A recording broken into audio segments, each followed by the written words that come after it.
दोस्तों स्टडी 91 के online platform में आप सभी का बहुत बहुत स्वागत है। दोस्तों आज आप सभी के समक्ष जीव विज्ञान यानी बायोलॉजी में अपने अगले लेक्चर को लेकर हाजिर हूं। आज हमारा 554 नंबर का लेक्चर है।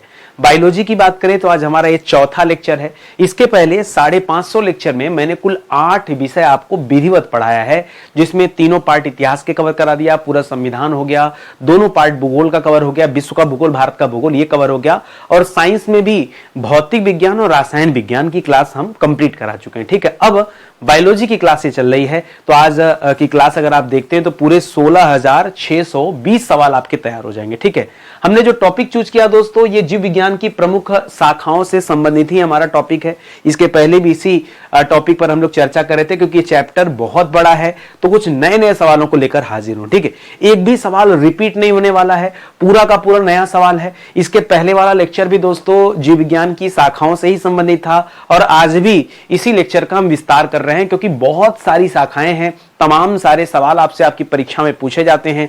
स्क्रीन पर दिख रहा होगा दोस्तों, बहुत सारे नए नए सवाल भी यहां पर आपको नजर आ रहे होंगे। तो इन सभी सवालों पर चर्चा हम लोग करने वाले हैं। ठीक है, एक काम और कीजिएगा आप, देखिए जो इंसान फ्री में इतना अच्छा पढ़ा सकता है, वो इंसान अपने पेड कोर्स के लिए भी बहुत काम करता हूं मैं, ये आपको विश्वास करना होगा। एक मौका दीजिए, कम से कम डेमो क्लास तो देख लीजिए आगे। ठीक है, स्टडी 91 ऑफिशियल हमारा नया एप्लीकेशन है, इसी एप्लीकेशन को डाउनलोड कर लीजिए। हमारे पेड कोर्स दिए गए दोस्तों, एक बार पेड क्लास का डेमो देखकर देखिए, आपको एहसास होगा कि वाकई में क्लासेस होनी कैसी चाहिए। ठीक है, आपकी कमी कहां पर है, कमजोरी कहां पर है, बहुत कुछ सीखने समझने को यहां पे मिलने वाला। आप एक मौका भर दीजिए मुझे। ठीक है, चलिए स्टार्ट करते हैं सवालों को।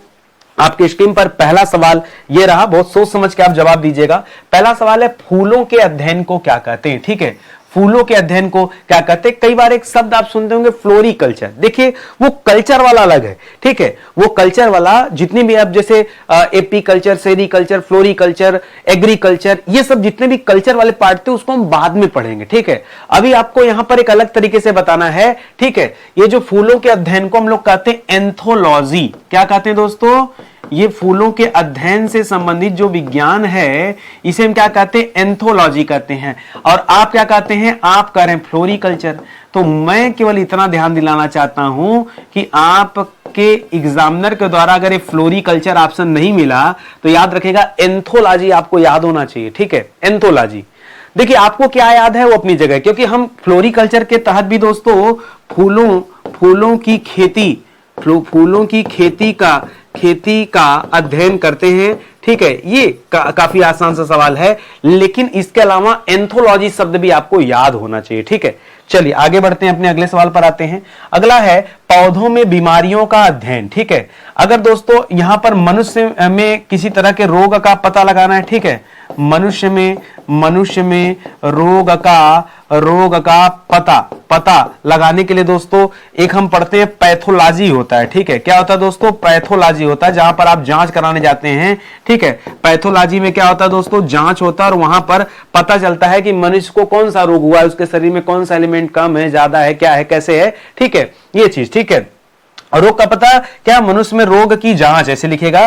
ठीक है, मनुष्य में रोग की जांच जो है दोस्तों इससे संबंधित है। पैथोलॉजी में जाने पर दोस्तों इस बारे में पता चलता है। उसी तरह से पौधों में ये जो बीमारियों का अध्ययन है, यह भी एक तरह के प्लांट पैथोलॉजी के तहत आता है, उसे हम कहते हैं फाइटोपैथोलॉजी। ठीक है, इसे हम क्या कहते हैं, एक शब्द जोड़िएगा, फाइटोपैथोलॉजी। ठीक है, पैथोलॉजी। ठीक है, फाइटोपैथोलॉजी दोस्तों कहते हैं, या प्लांट पैथोलॉजी भी कह सकते हैं, पादप रोग विज्ञान भी कह सकते हैं। क्या कह सकते हैं, पादप रोग विज्ञान। ठीक है, पादप रोग विज्ञान भी कह सकते हैं। ये पौधों में बीमारियों का अध्ययन करना कहलाता है। ठीक है, तो इस तरह के दोस्तों सवाल बनेंगे, तो मुझे पता है कि एक बार आप पढ़े होंगे तो आपको अच्छे से याद हो जाएगा। ठीक है, डेंड्रोलॉजी, बच्चा सोचेगा लगता है डेंड्रफ की बात कर रहा है। किसकी बात कर रहा है, डेंड्रफ। ठीक है, डेंड्रफ जो बालों में हो जाता है, तो इसका डेंड्रफ से कोई संबंध नहीं है, कंफ्यूज मत होइएगा। डेंड्रोलॉजी में किसका अध्ययन करते हैं, तो एक समझिए लकड़ी का अध्ययन किया जाता है। काष्ठ माने होता है लकड़ी, तो ये जो डेंड्रोलॉजी दोस्तों, अब कहेंगे लकड़ी का मतलब क्या है, देखिए अलग अलग पौधों में अलग अलग तरह की लकड़ियां पाई जाती, उसका अध्ययन दोस्तों इस डेंड्रोलॉजी में किया जाता है।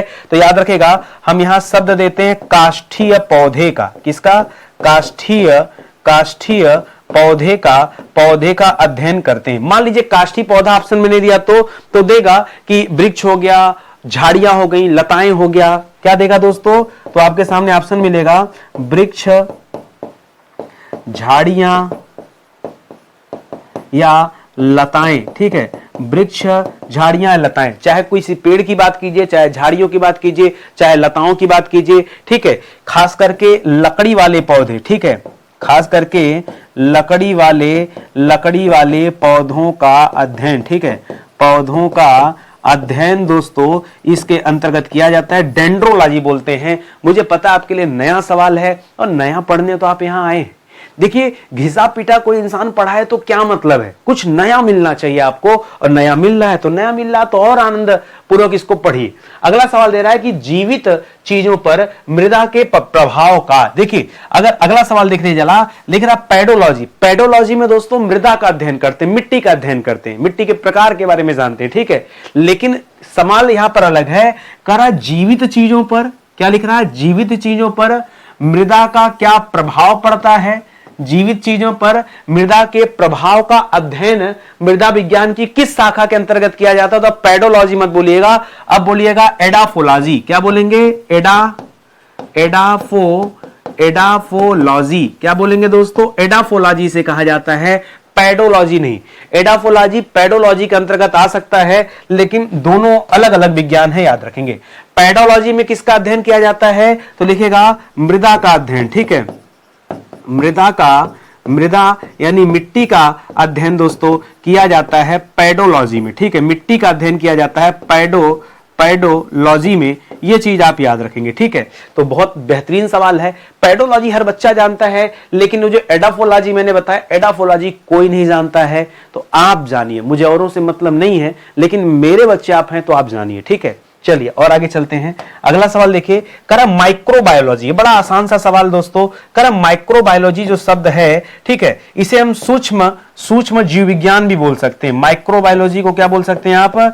इसे कह सकते हैं सूक्ष्म जीव विज्ञान। और आपसे पूछ रहा है सूक्ष्म जीव विज्ञान का जनक किसे कहा जाता है? पहले मुझे बताइए, जीव या जंतु विज्ञान का जनक किसे कहते हैं? जीव या जंतु विज्ञान का जनक। ठीक है, जीव या जंतु विज्ञान का जनक दोस्तों किसे कहा जाता है? तो आपको पता होगा, मैंने बताया था अरस्तु को कहा जाता है। किसे कहा जाता है? अरस्तु को कहा जाता है ना। लेकिन यहां पर मामला अलग है, बायोलॉजी के जनक तो अरस्तु हैं, लेकिन माइक्रोबायोलॉजी दे दे तो याद रखेगा कुछ लोग दो लोगों को मानते हैं। ठीक है, यहां पे कंफ्यूजन है और उनमें अरस्तु नहीं है। यहां पर कुछ लोग लुई पास्चर को मानते हैं और कुछ लोग ल्यूवेनहॉक को मानते हैं। ठीक है, ल्यूवेनहॉक। ठीक है, ल्यूवेनहॉक, कुछ लोग ल्यूवेनहॉक को मानते हैं। ठीक है, और कुछ लोग दोस्तों लुई पास्चर को मानते हैं। ठीक है, लुई पास्चर। अब सही उत्तर क्या है? पास्चर। ठीक है, लुई पास्चर। सही उत्तर क्या है दोस्तों? मेरे हिसाब से तो सही उत्तर आपका ल्यूवेनहॉक है, क्योंकि इन्होंने सबसे पहले माइक्रोबायोलॉजी के बारे में बताया था, बाद में लुई पास्चर आए थे और उस चीज को आगे बढ़ाया था। तो नंबर 1 पर मेरे हिसाब से तो ल्यूवेनहॉक होना चाहिए, बाद में दोस्तों लुई पास्चर होने चाहिए, ये ध्यान दीजिएगा। करा स्तनधारी जंतुओं का अध्ययन। ठीक है, स्तनधारी जंतुओं का अध्ययन किसके अंतर्गत करते हैं? तो याद रखेगा स्तनधारी विज्ञान। ऐसा बच्चा सोचेगा यार इस तरह कुछ कर ले क्या, तो इस तरह का कोई विज्ञान नहीं होता है। स्तनधारी जंतुओं का अध्ययन जो होता है यह किया जाता है मैमेलॉजी के अंतर्गत। ठीक है, मैमल्स कहा जाता है, तो मैमेलॉजी याद रखेंगे। ठीक है, मैमेलॉजी एक शब्द याद रखेंगे, मैमेलॉजी। ठीक है, मैमेलॉजी, ये स्तनधारी को मैमल्स कहा जाता है, मैमल्स। ठीक है, इसे मैमल्स कहा जाता है और इसी से ये शब्द बना हुआ है मैमेलॉजी। क्या बना हुआ है? मैमेलॉजी। कम से कम एक बार पढ़े रहिए, आज पढ़े रहेंगे तो हो सकता है एग्जाम टाइम में आपको याद आए। एक बार तो पढ़िए ना, इससे भागिए नहीं। ठीक है, तो मैमेलॉजी शब्द याद रखेंगे। हाँ, स्तन विज्ञान या स्तनधारी विज्ञान मत कहिए, उसको स्तनिकी कर सकते हैं। क्या कर सकते हैं? या इसका एक दूसरा नाम है, स्तनधारी विज्ञान ना करके इसे स्तनिकी भी कहा जा सकता है। ठीक है, तो या तो स्तनिकी शब्द देगा एग्जाम में, या तो मैमेलॉजी शब्द देगा। तो याद रखेगा ये स्तनधारी जंतुओं से संबंधित विज्ञान है। इंसान क्या है दोस्तों? इंसान भी एक तरह का स्तनधारी। स्तनधारी की खासियत होती है जो बच्चों को जन्म देते हैं। ठीक है, ऐसे जीव जो बच्चों को जन्म देते हैं, अंडे नहीं देते हैं। ठीक, इंसान अंडे देते हैं क्या? नहीं, बच्चों को जन्म देते हैं। ठीक है, उसे हम स्तनधारी की श्रेणी में रखते हैं। मनुष्य की पेशियों का अध्ययन। ठीक है, अच्छा, हड्डियों का अध्ययन दोस्तों आपको याद होगा ऑस्टियोपोलॉजी में करते हैं, ठीक है, याद रखेगा, मनुष्य की हड्डियों का अध्ययन, ठीक है, मनुष्य की हड्डियों का अध्ययन, इसको हम कहां करते हैं, तो शब्द लिखेगा ऑस्टियो, क्या शब्द है दोस्तों, यहां पर एक शब्द है ऑस्टियो और इसके आगे जोड़िएगा दोस्तों ऑस्टियोलॉजी, ठीक है, ऑस्टियोलॉजी, इसके अंतर्गत हड्डियों का अध्ययन करते हैं। लेकिन ये सवाल अलग है, यहां पेशियों की बात कर रहा है, किसकी बात कर रहा है, पेशियों की बात कर रहा है कि मनुष्य की पेशियों का अध्ययन किसके अंतर्गत करते हैं। नया सवाल हो जाएगा, इसका अध्ययन हम करते हैं मायोलॉजी के अंतर्गत, मायोलॉजी शब्द है, बायोलॉजी नहीं, मायोलॉजी, क्या शब्द है दोस्तों, मायोलॉजी, ठीक है, मायोलॉजी के अंतर्गत दोस्तों ये इसका अध्ययन करते हैं। एक माइकोलॉजी आप पढ़ते हैं, माइकोलॉजी के अंतर्गत कवकों का अध्ययन किया जाता है, ठीक है, एक शब्द आप पढ़ते हैं माइकोलॉजी, ठीक है, माइकोलॉजी, कंफ्यूज नहीं होना आपको, माइकोलॉजी के अंतर्गत आप कवकों का अध्ययन करते हैं, ठीक है, कवकों का अध्ययन, ठीक है, कवकों का अध्ययन ये माइकोलॉजी के अंतर्गत किया जाता है, ठीक है, तो ये चीजें आप याद रखिएगा, कंफ्यूज न होइए, बहुत अच्छे समझा रहा हूं। यहां दोस्तों मायोलॉजी शब्द, क्या है, मायोलॉजी।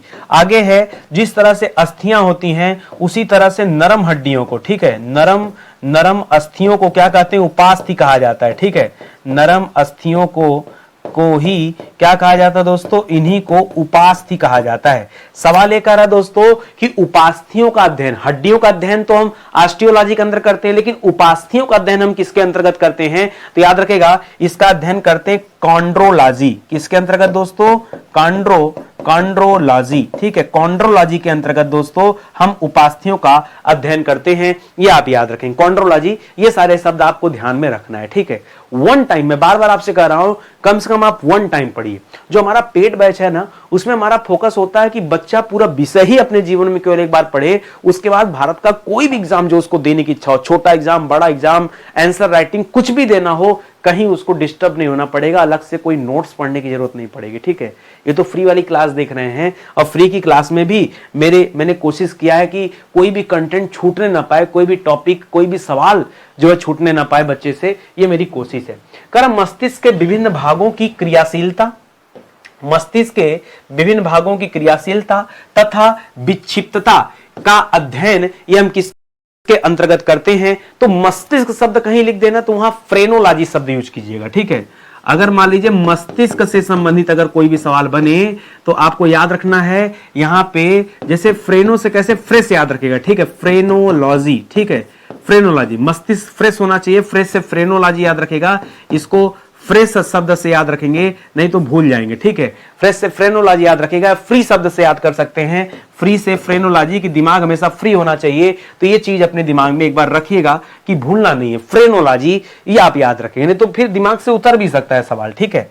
कर रोगों की प्रकृति, लक्षणों और कारकों का अध्ययन किसके अंतर्गत किया जाता है, तो हम लोग पीछे पढ़ चुके हैं, कोई भी रोग है उसका क्या नेचर है, उसके कौन कौन से लक्षण है, उसके कौन कौन से कारक हैं, ये सब किसके अंतर्गत देखते हैं दोस्तों, तो पैथोलॉजी में देखते हैं, ठीक है। जिस तरह से फाइकोपैथोलॉजी था, ठीक है, हमने पीछे पढ़ा था फाइकोपैथोलॉजी, ठीक है, फाइको, ठीक है, फाइकोपैथोलॉजी, ठीक है, पैथोलॉजी, फाइकोपैथोलॉजी में यही काम करते हैं, पौधों के रोगों का अध्ययन करते हैं, ठीक है, पौधों के रोगों का अध्ययन किया जाता है। अभी पढ़ाया हूं पीछे, भूल गए क्या, अरे इतना तेज न भूलो भाई, इधर मैं पढ़ाते चल रहा हूं, उधर आप भूलते चलेंगे, कैसे काम चलेगा। ये दिखा देता हूं मैंने कहां पढ़ाया है, ठीक है, ये देखिए यहां फाइकोपैथोलॉजी, ठीक है, फाइटो शब्द है, सॉरी फाइको लिखा हूं कि फाइटो में लिखा हूं, फाइटो होगा, फाइट करना है, ठीक है, रोग से फाइट करना है, ठीक है, तो फाइटो शब्द लिखिएगा, ठीक है, फाइटोपैथोलॉजी, ठीक है। तो फाइटोपैथोलॉजी दोस्तों ये पौधों के रोगों से संबंधित है, ठीक है, देखिए यहां पे मैंने लिखा भी था कि पौधों के रोगों से संबंधित, ठीक है, कहां गया, पौधों में बीमारियों या रोगों का अध्ययन हम फाइटोपैथोलॉजी के अंतर्गत करते हैं, जिसे हम पादप रोग विज्ञान भी कहते हैं, ठीक है। तो इस चीज को आप ध्यान में रखेंगे। और यहां दिखा भी था कि मनुष्यों में रोगों की जांच वगैरह ये पैथोलॉजी के अंतर्गत किया जाता है, तो उसे भी आप ध्यान में रखेंगे। करा त्वचा तथा इसके रोगों का, त्वचा से संबंधित रोगों का अध्ययन किसके अंतर्गत किया जाता है, तो त्वचा के लिए एक शब्द होता है डर्मेटोलॉजी, ठीक है, यहां संबंधित है, ठीक है। तो डर्मेटोलॉजी शब्द है दोस्तों, डर्मेटोलॉजी। क्या शब्द है दोस्तों? डर्मेटोलॉजी। डर्मेट मतलब त्वचा, इसी त्वचा को ही कहा जाता है। तो याद रखिएगा, त्वचा या त्वचा से संबंधित कोई भी रोग हो उसका अध्ययन हम डर्मेटोलॉजी के अंतर्गत करते हैं। अब देखिए यहां ज्यादा कुछ है भी नहीं तो अगर नॉर्मल सवाल होता तो मैं तोड़ मरोड़ कर उसमें और भी सारे सवाल ऐड करता हूं, लेकिन जहां जरूरत नहीं है वहां जबरदस्ती का कोई नया काम मैं नहीं कर रहा हूं कंफ्यूज करने के लिए।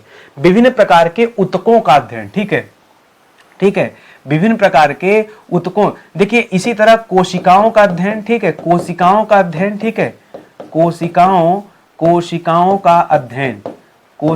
का अध्ययन ये किसके अंतर्गत दोस्तों किया जाता है? तो याद रखेगा साइटोलॉजी। क्या पढ़ते हैं दोस्तों? साइटोलॉजी एक पढ़ते हैं, ठीक है। तो यह पढ़ते हैं कोशिकाओं का अध्ययन। उसी तरह से दिया है कि विभिन्न प्रकार के ऊतकों, ऊतक को कहते हैं टिश्यू और कोशिका को कहते हैं सेल, ठीक है। तो ऊतकों का अध्ययन किसके अंतर्गत किया जाता है? तो याद रखेंगे एक शब्द होता है हिस्टोलॉजी, ठीक है, हिस्टोलॉजी, ठीक है। जबकि ऊतक को इंग्लिश में क्या बोलते हैं दोस्तों? ऊतक को इंग्लिश में बोलते हैं टिश्यू। क्या बोलते हैं? टिश्यू बोलते हैं। तो टिश्यू से संबंधित जितने जो विज्ञान है वो कौन सा दोस्तों? हिस्टोलॉजी है, जिसे हम ऊतक विज्ञान भी बोल सकते हैं। अगर हिंदी में आएंगे, प्योर हिंदी में आएंगे, तो इसे हम क्या कर सकते हैं? इसे हम ऊतक विज्ञान भी कहते हैं। तो ये चीज आप ध्यान में रखिएगा। अगला सवाल करा कृत्रिम माध्यम से, ध्यान दीजिएगा, कृत्रिम माध्यम से ऊतकों का अध्ययन, ठीक है, कृत्रिम विधि से ऊतकों का अध्ययन। देखिए विभिन्न प्रकार के ऊतकों का अध्ययन ये हिस्टोलॉजी कहलाता है, लेकिन कृत्रिम माध्यम से ऊतकों का अध्ययन क्या कहलाता है? अब उत्तर आपका बदल जाएगा। इसे कहते हैं, ये जो टिश्यू शब्द था इसी से बन जाएगा टिश्यू कल्चर। क्या हो जाएगा? टिश्यू कल्चर इसी को कहते हैं। देखिए दोनों अलग अलग सवाल है। टिश्यू कल्चर जवाब आप तब देंगे जब यहां देगा कृत्रिम विधि से, ठीक है, या कृत्रिम माध्यम से अध्ययन की जब बात आएगी तब दोस्तों आप कौन सा जवाब देंगे? टिश्यू कल्चर देंगे, नहीं तो हिस्टोलॉजी आपको जवाब देना है।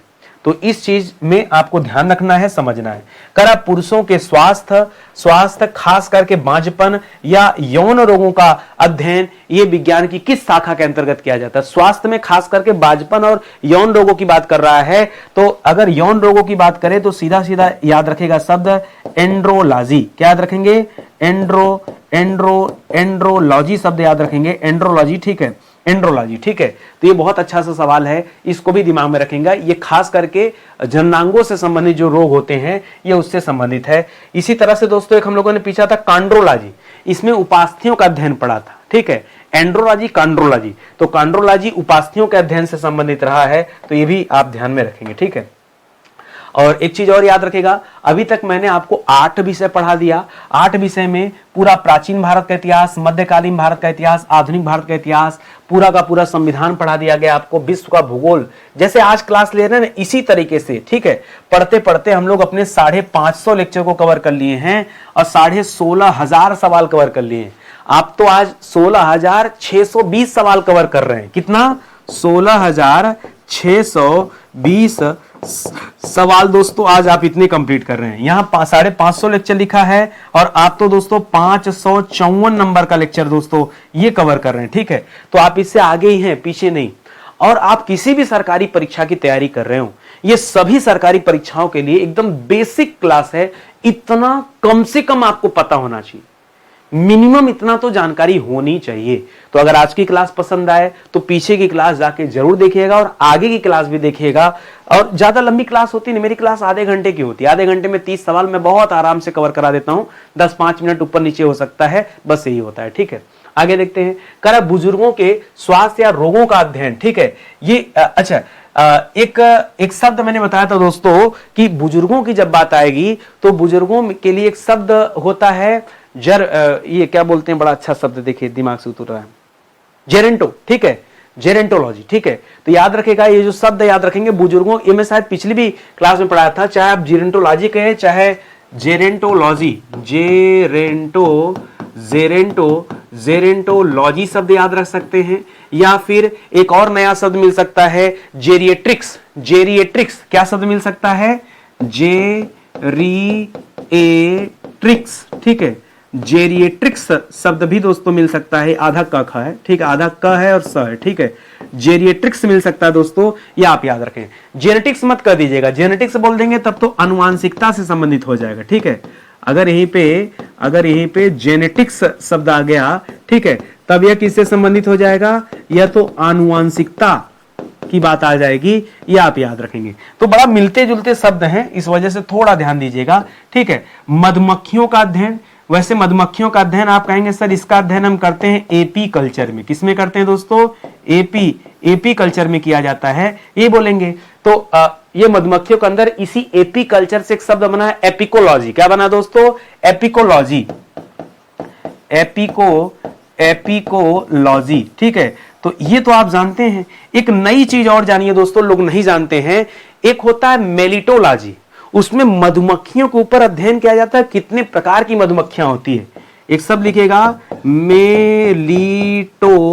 मेलिटोलॉजी। क्या शब्द है दोस्तों? मेलिटोलॉजी। मान लीजिए एग्जामिनर अगर मेलिटोलॉजी एग्जाम में दे दिया, तब तो कितना विकेट गिरेगा एग्जाम में, क्योंकि हर बच्चा ना चाहे एपी कल्चर पढ़ा है चाहे एपिकोलॉजी पढ़ा है, किसी ने मेलिटोलॉजी नहीं पढ़ा। अब इसमें मेरी गलती है क्या? भाई मेरा काम बताना, मैं तो बता रहा हूं अपने बच्चों को कि देखिए जानिए, कौन क्या नहीं पढ़ा उसको छोड़िए, आप कम से कम पढ़ लीजिए। और अगर एग्जामिनर मेलिटोलॉजी शब्द दे दिया और ये दोनों शब्दों को हटा दिया एग्जाम से, तो जानिए 99.99% बच्चे ना कभी पढ़े हैं ना कभी सुने हैं, इस वजह से जवाब नहीं दे पाएंगे, ठीक है। तो आप जरूर जवाब दीजिएगा, दूसरा कोई दे या ना दे। आगे है कीट पतंगों का अध्ययन, ठीक है, ये तो बड़ा आसान सा है, ठीक है। कीट पतंगों लिख दिया, चाहे कीटों का अध्ययन लिख दिए। एंटोमोलॉजी हम पढ़ते हैं, कल भी मैं इस चीज को पढ़ाया था, एंटोमोलॉजी, ठीक है, कल भी मैं पढ़ाया था एंटोमोलॉजी, ठीक है। एंटोमोलॉजी आप याद रखेंगे, ठीक है। इसमें कीट पतंगों का अध्ययन किया जाता है, या आप कीट पतंग मतलब छोटे छोटे कीटों का अध्ययन होता है, ये आप याद रखेंगे, ठीक है। और आगे चलिए, करा जीवाश्म।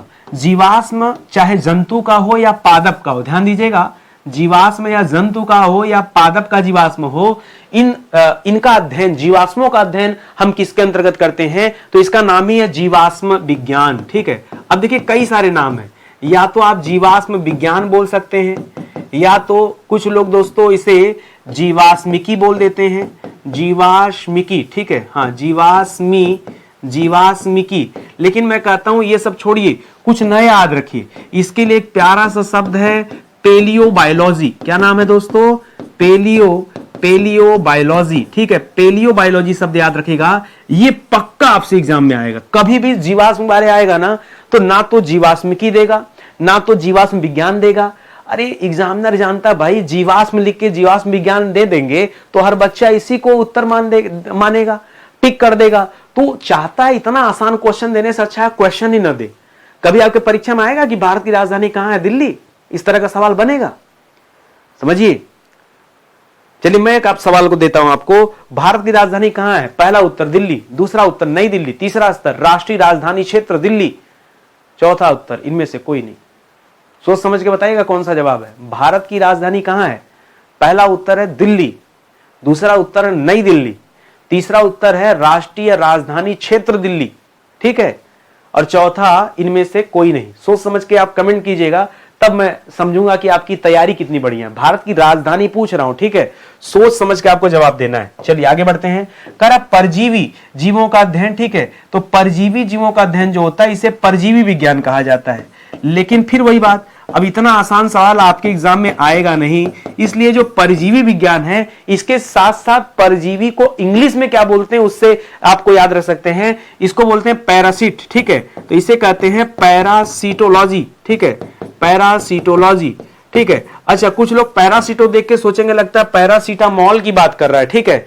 पैरासिटोलॉजी को देखकर कुछ लोग सोचेंगे पैरासीटामोल हो तो दर्द निवारक दवा है, सोचेंगे लगता है उसमें दर्द का अध्ययन होता है। नहीं, याद रखेगा ये पैरासीटामोल, इसको मत समझ लीजिएगा, ठीक है। पैरासीटामोल मत समझिएगा, ये दोस्तों दर्द निवारक, ठीक है, दर्द निवारक दवा है, ठीक है। यह दर्द निवारक दवा है, यह अलग चीज है। और यह पैरासिटोलॉजी दोस्तों है, पैरासिट ही बोला ही जाता है, ठीक है। करा कवकों का अध्ययन, ये मैं पीछे ही पढ़ा चुका हूं, ठीक है। कवकों में चाहे कुकुरमुत्ता हो जाएगा, राइजोरस हो जाएगा, क्यूकस हो जाएगा, क्यूकस, ठीक है, क्यूकस हो जाएगा, सब कवक होते हैं, ठीक है। करा कवकों का अध्ययन हम किसके अंतर्गत करते हैं? तो इसके हम कहते हैं माइकोलॉजी, ठीक है। हम क्या पढ़ते हैं? माइकोलॉजी, माइकोलॉजी के अंतर्गत हम कवक के बारे में अध्ययन करते हैं, ये आप याद रखेंगे, ठीक है। चलिए आगे बढ़ते हैं, अपने अगले सवाल पर आते हैं। अगला है पौधों का अध्ययन हम किसके अंतर्गत करते हैं। बहुत प्यारा सा, बहुत आसान सा सवाल, पौधों का अध्ययन। बच्चा कहेगा चलिए सर वनस्पति विज्ञान कर देते हैं या बॉटनी कर देते हैं। क्या कर देते हैं? वनस्पति विज्ञान। क्या आपको लगता है वनस्पति विज्ञान आपको ऑप्शन में आएगा? नहीं। आपने कहा सर इसको बॉटनी कर देते हैं। अच्छा, इसी को इंग्लिश में लिख दोगे तो क्या ये पूछा जाएगा? नहीं। ना तो वनस्पति विज्ञान आपको ऑप्शन मिलेगा, ना तो बॉटनी ऑप्शन मिलेगा। ऑप्शन में मिलेगा फाइटोलॉजी। क्या मिलेगा? फाइटो शब्द मिलेगा। ठीक है, फाइटोलॉजी। आपको याद है पौधों के रोगों के बारे में मैंने पढ़ा था, तो मैंने बताया था कि उसे फाइटोपैथोलॉजी बोलते हैं। ठीक है, पौधों का रोग। ठीक है, पौधों में रोगों का अध्ययन। ठीक है, पौधों में रोगों का अध्ययन ये हम किसके अंतर्गत करते हैं? मैंने बताया था फाइटो शब्द याद रखेगा, फाइटोपैथोलॉजी या पैथोलॉजी। ठीक है, पैथोलॉजी। ठीक है, पैथोलॉजी, फाइटोपैथोलॉजी दोस्तों इसे कहा जाता है। तो फाइटो जो शब्द है पौधों से संबंधित है और उसी से शब्द बन गया फाइटोलॉजी। तो या तो ये देगा या तो पादप विज्ञान दे सकता है। आसान सा और कोई सवाल बन सकता है, तो यहां हो सकता है plant biology, sorry plant botany. ठीक है, पादप विज्ञान। ठीक है, पादप विज्ञान भी शब्द, इस तरह के बहुत सारे ऑप्शन बन सकते हैं। तो देखिएगा क्या देगा। मेरे हिसाब से तो ये फाइटोलॉजी आपके एग्जाम में जरूर देगा, तो इस चीज को आप ध्यान में रखेंगे। इसी तरह का रहा घास से संबंधित। ठीक है, घास को इंग्लिश में वैसे कहते हैं ग्रास। ग्रास का मतलब क्या हो जाता है? घास। लेकिन ग्रास से यहां कोई लेना देना नहीं है। कह रहा घास से संबंधित जो अध्ययन होता है इसको एग्रीकल्चर शब्द बना है एग्रो, और एग्रो से आप याद रखेगा एग्रोइस्टोलॉजी। क्या याद रखेंगे? एग्रो, फिर लिखेगा इस्टो, फिर लिखेगा लॉजी, एग्रोइस्टोलॉजी। जी हां दोस्तों, ये घास से संबंधित अध्ययन किया जाता है, या ग्रास से संबंधित ग्रामीनोलॉजी एक शब्द आ जाता है। क्या आ जाता है? ग्रामीनोलॉजी। ग्रामीनोलॉजी भी दोस्तों कहा जाता है। तो फिर से अलर्ट होइएगा, देखिए एग्जामिनर क्या वाला ऑप्शन देता है। दोनों सही है, कहीं कुछ नहीं गलत है। दोनों में घास का अध्ययन किया जाता है। यहां क्लैरिफाई नहीं किया तो दोनों में घास का अध्ययन किया जाता है, लेकिन अब आपको समझना पड़ेगा। ठीक है, कि एग्जाम में ऑप्शन क्या मिला है। वैसे ज्यादातर एग्रोइस्टोलॉजी ही ऑप्शन मिलता है, ये ग्रामीनोलॉजी ऑप्शन में नहीं मिलता है, लेकिन फिर भी आप पढ़े रहिए, क्या पता कुछ चेंज हो जाए। औषधियों, खास करके जड़ी बूटियों का अध्ययन दोस्तों विज्ञान की किस शाखा के अंतर्गत किया जाता है? औषधियों और जड़ी बूटियों का अध्ययन। तो इसका अध्ययन किया जाता है फार्माकोलॉजी। ठीक है, फार्माकोलॉजी। ठीक है, देखिए फार्मासिस्ट एक शब्द सुनते होंगे। ठीक है, फार्माको। ठीक है, फार्माकोलॉजी ये कहा जाता है, या फार्माकोग्नोसी भी कहा जाता है। फार्माकोग्नोसी। ठीक है, फार्माकोग्नोसी।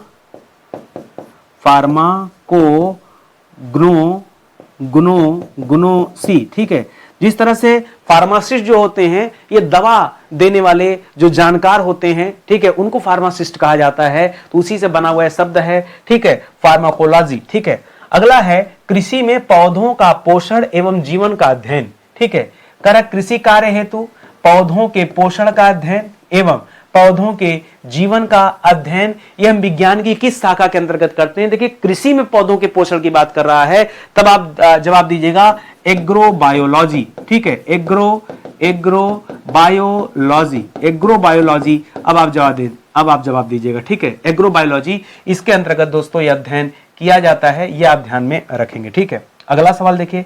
अगला दे रहा है जीवाणुओं का अध्ययन। ठीक है, जीवाणुओं, क्योंकि जीवाणु को हम बैक्टीरिया कहते हैं। ठीक है, इसको हम क्या कहते हैं? बैक्टीरिया कहते हैं। ठीक है, तो याद रखेगा बैक्टीरिया से ही शब्द बनेगा बैक्टीरियोलॉजी। जीवाणुओं का अध्ययन हम बैक्टीरियोलॉजी के अंतर्गत करते हैं, बैक्टीरियोलॉजी। ठीक है, और पीछे हम लोगों ने पढ़ा था कवकों का अध्ययन। ठीक है, कवकों का अध्ययन। ठीक है, कवकों का अध्ययन, इसका अध्ययन हमने किया था किसके अंतर्गत दोस्तों? माइकोलॉजी के अंतर्गत। ठीक है,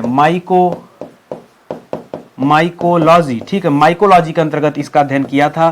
तो इस तरह से इन दोनों बातों को आप ध्यान में रखिएगा। अगला सवाल है कर फलों और बीजों का अध्ययन। अगर फल और बीज एक साथ दे दिया, ठीक है, और पूछ दिया कि फलों और बीजों अलग अलग भी दे सकता है, एक साथ भी दे सकता है। अगर पूछ दिया कि फलों और बीजों को एक साथ दे दिया, तब इसे आप कहेंगे कैरोलॉजी। क्या कहेंगे दोस्तों?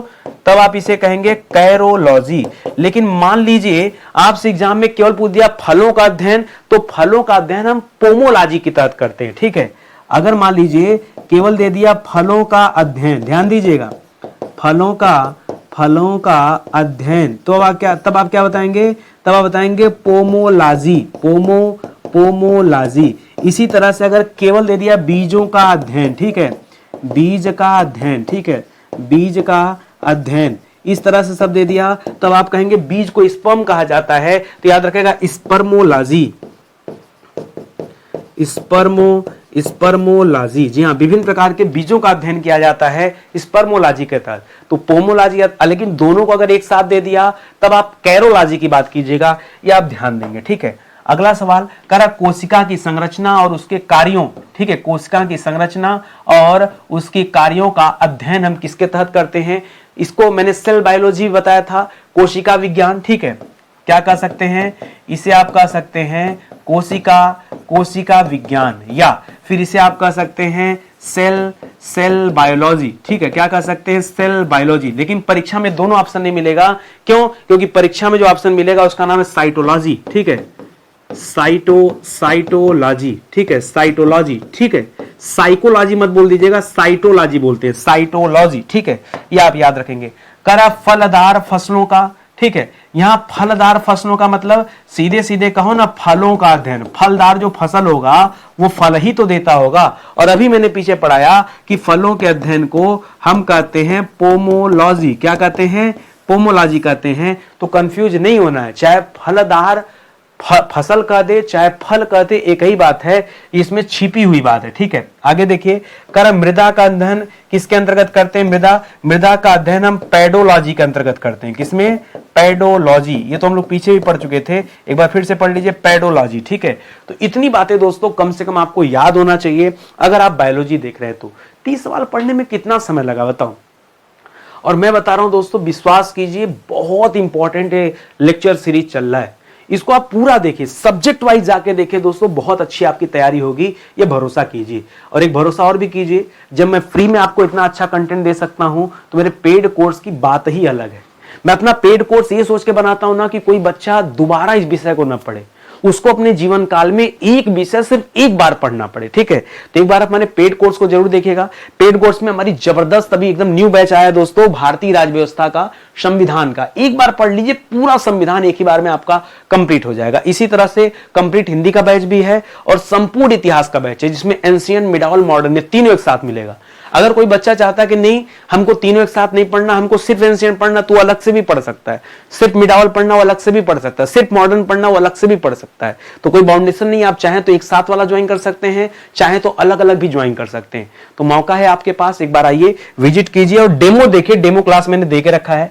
इस क्लास का पीडीएफ जो है दोस्तों, पीडीएफ की बात करें तो पीडीएफ आपको मिल जाएगा वैदिकी ऐप पे, ठीक है। वैदिकी एक ऐप है दोस्तों, इसको आप डाउनलोड कर लीजिए, ठीक है, वैदिकी ऐप, ठीक है। यहां से आपको पीडीएफ मिल जाएगा, और कोई दिक्कत हो पीडीएफ से संबंधित तो आप बात कर सकते हैं, मैसेज कर सकते हैं इस नंबर पर, ठीक है, पीडीएफ के रिगार्डिंग। बाकी क्लास के रिगार्डिंग कोई दिक्कत हो तो आप हमें इन नंबरों पे कॉल या मैसेज कर सकते हैं, अगर आपको पेड कोर्स से संबंधित कोई जानकारी चाहिए तो, ठीक है। तो आज का सेशन दोस्तों यही समाप्त होता, मिलते हैं अगले लेक्चर में, तब तक के लिए बहुत बहुत धन्यवाद आप सभी का।